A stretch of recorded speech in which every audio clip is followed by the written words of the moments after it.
ओम श्री गुरवे नमः।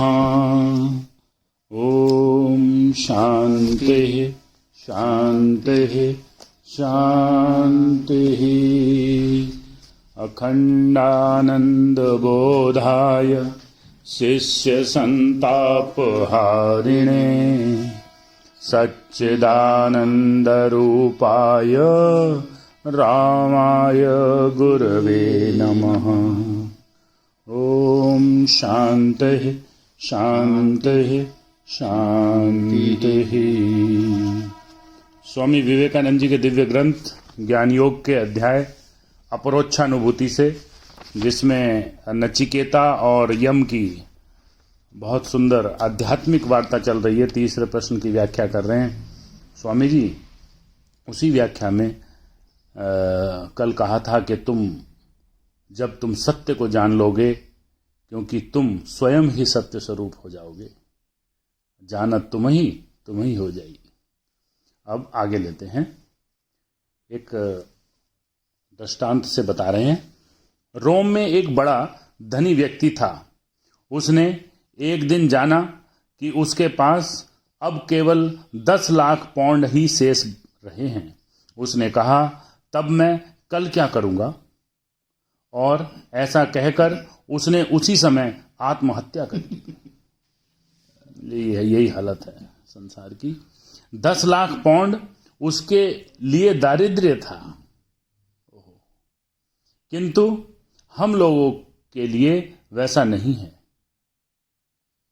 वह तो हमारे संपूर्ण जीवन की आवश्यकता से भी अधिक है। सचमुच में ये सुख और दुख है क्या? वे तो सतत परिवर्तनशील हैं, लगातार विभिन्न रूप धारण करते रहते हैं। मैं जब छोटा था तो सोचता था, जब मैं गाड़ीवान बनूंगा तो सुख की पराकाष्ठा को प्राप्त करूंगा। इस समय मैं ऐसा नहीं समझता हूं। अब तुम कौन से सुख को पकड़े रहोगे? हमें यही समझना है, प्रत्येक की सुख धारणा अलग अलग है। मैंने एक व्यक्ति ऐसा देखा जो प्रतिदिन अफीम का गोला खाए बिना सुखी नहीं रह सकता। वह ऐसे स्वर्ग की कल्पना करता है जहां मिट्टी अफीम की बनी है। बहुत तगड़ी है।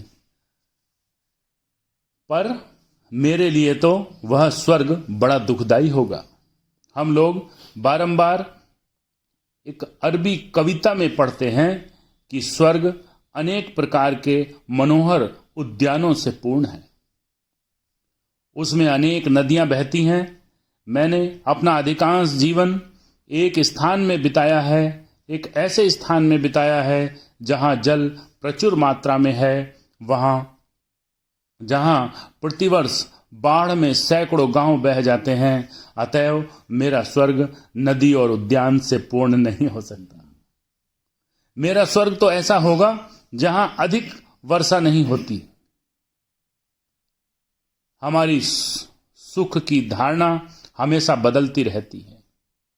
एक युवक यदि स्वर्ग की कल्पना करे तो उसका स्वर्ग परम सुंदर रमणियों से परिपूर्ण होगा।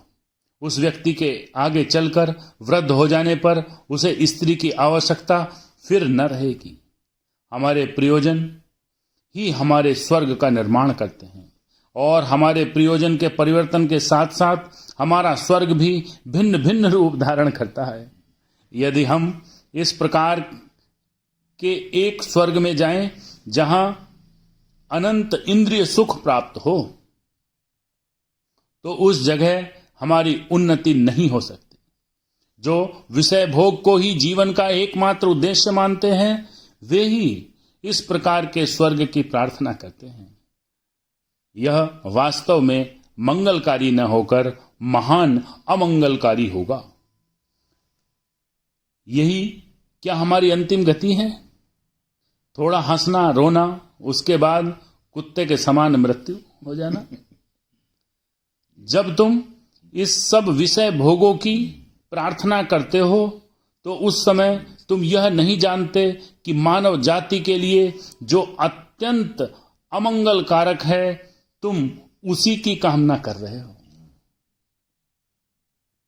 अतिशय दीनहीन है संसारी स्वामी जी की नजर में। इसका कारण यह है कि तुम यथार्थ आनंद का स्वरूप नहीं जानते।